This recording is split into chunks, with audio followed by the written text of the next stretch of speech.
Patiala house में कल हो ना हो, लेकिन आज हमारे साथ अहमदाबाद में बिल्कुल से मौजूद है इस दोनों फिल्म के director Nikhil Advani. Nikhil, welcome to GSTV। Thank you. First of all congratulations on the success of your film D Day. Thank you so much. Nikhil, Kal Ho ना हो से लेके डी डे तक बॉलीवुड में आपका सफ़र कैसा रहा? लंबा रहा है लंबा रहा है it's been lot of fun बहुत मज़ा आया it's been ups and downs एक वेव की तरह हुआ है रोलर कोस्टर की तरह हुआ है कभी ऊपर कभी नीचे पर all and all no complaints lot of fun meanwhile आपने एक फिल्म डायरेक्ट की थी, stereoscopic 3D film Delhi Safari. India में ऐसी फिल्मों का फ्यूचर आपके अकॉर्डिंग क्या है? मतलब मैं तो हमेशा चाहूँगा कि मेरे future is bright but it's very difficult normal film बनाना तो डिफ़िकल्ट ही बात ही है तभी उस टू कॉम्प्लिकेटेड फर्दर एंड उसको एनिमेशन भी करना है उसके ऊपर 3D भी करना है तो डिफ़िकल्ट है the advantage with Delhi safari ये था कि जो एक्टर्स थे they all believed in the subject कि चार जानवर 4 एनिमल्स जो मुंबई से दिल्ली जा रहे हैं प्राइम मिनिस्टर से बात करने के लिए तो we got very good backing from all the actors from Bollywood itself from the producers Crayon Pictures but it's difficult जब तक producers मतलब मेरे ख्याल से studios जब तक उनको अम, ये नहीं लगेगा कि वो लोग एक कार्टून या एनिमेशन फिल्म को रिलीज कर रहे हैं but they are releasing a proper Hindi film तब तक इट बी डिफ़िकल्ट क्योंकि जब एक मैडागास्कर या एक आइस एज या एक प्लेन्स या एक कार्स रिलीज़ होती है the Hollywood does not release it वो नहीं कहते कि हम लोग एनिमेशन फिल्म रिलीज़ कर रहे हैं वो लोग समर ब्लॉकबस्टर रिलीज़ करते हैं तो Madagascar competes with iron man और कम्पीट्स विद अवेंजर्स तो उनके बजट्स उनके मार्केटिंग बजट्स उनके प्रमोशन बजट्स इक्वल होते हैं कंपैरेटिवली इन रेशियो तब जब तक वो नहीं होगा तब तक बहुत डिफ़िकल्ट होगा निखिल, अगर बात करें ऑस्कार अवार्ड की तो फिलहाल के लिए तो द गुड रोड को नॉमिनेट कर दिया गया है हमारी ओर से। लेकिन अगर आपको पूछा जाए तो बॉलीवुड में से ऐसी कोई एक दो मूवी जो आप चाहते हैं कि ये फिल्म काफ़ी दावेदार थी ऑस्कार के लिए, तो वो कौन सी होगी? जी देखिए मेरा ये सोचना है कि जो एकेडमी अवार्ड्स है जो हम कहते हैं ऑस्कर उसमें बेस्ट फिल्म जो है वो कभी ऐसा नहीं है कि वो it is not an award for the best film अगर वो होता तो मार्टिन स्कॉर्सेसी जैसे डायरेक्टर को अब तक ऑस्कर मिल चुका होता बिल्कुल।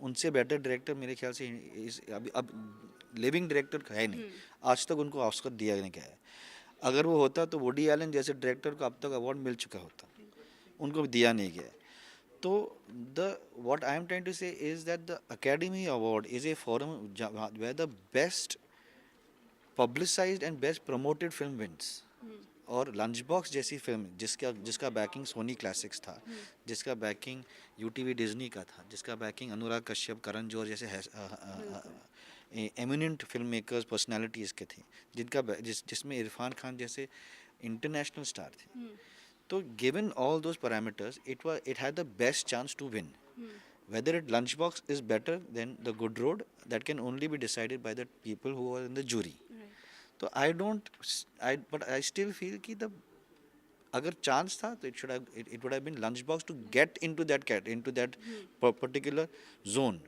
But who knows the Good Road might just surprise all of us absolutely. Nikhil, आपसे पूछना चाहूँगी कि अगर बॉलीवुड में बहुत सारी फिल्में बनती रहती है, एवरी फ्राइडे 2-3 मूवीज़ तो कम से कम रिलीज़ होती ही हैं। आपसे पूछना चाहूँगी कि ऐसी कोई फ़िल्म जो किसी दूसरे ने डायरेक्ट की हो, किसी दूसरे ने प्रोड्यूस की हो, लेकिन आपको लगता है कि नहीं ये बेस्ट फ़िल्म है, शायद मैं भी ये फ़िल्म नहीं बना पाता इस तरीके से, ऐसी कोई फ़िल्म? जी मेरे ख्याल से पिछले 2-3 साल में मुझे एक फिल्म जो है जो मुझे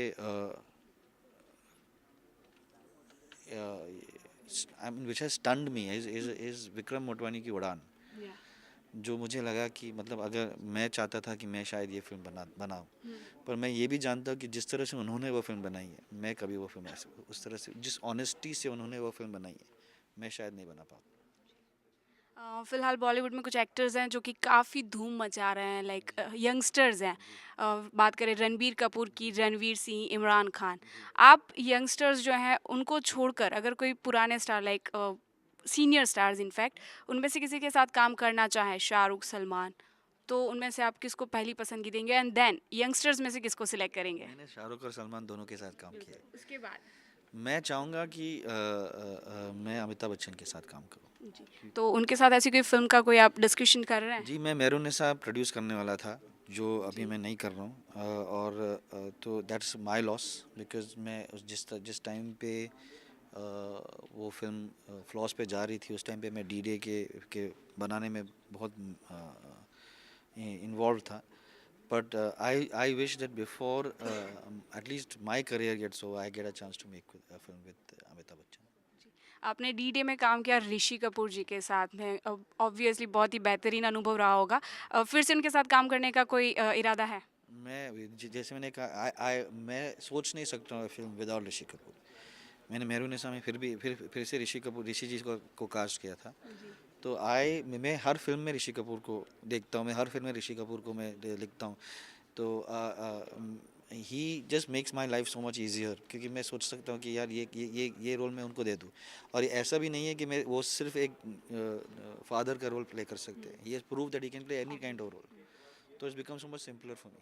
So is it like, can we say that you're obsessed with Rishi Kapoor? You can absolutely say that. I'm completely. He is. I mean, I'm stunned with the work that he's managing to pull off nowadays. Whether it is the wedding planner in Shuddh Desi Romance, whether it is a villain in D-Day, whether it is a gay professor in Student of the Year, I'm just stunned with the work that his range is just phenomenal. So yes, I'm completely obsessed with him. Okay, Nikhil यार, आपकी upcoming film है जिसके ऊपर आप काम कर रहे हैं, ऐसी कोई अगर जिसके ऊपर आपने डिसाइड कर लिया कि this thing I am going to make? I'm going to make a film with Rishi Kapoor. Thank you so much Nikhil for joining with us. તો આ હતા બોલિવૂડના જાણીતા ડાયરેક્ટર નિખિલ અડવાણી, સોનલ પરિયાર, કેમેરામેન મલે દવે સાથે અમદાવાદ, GSTV.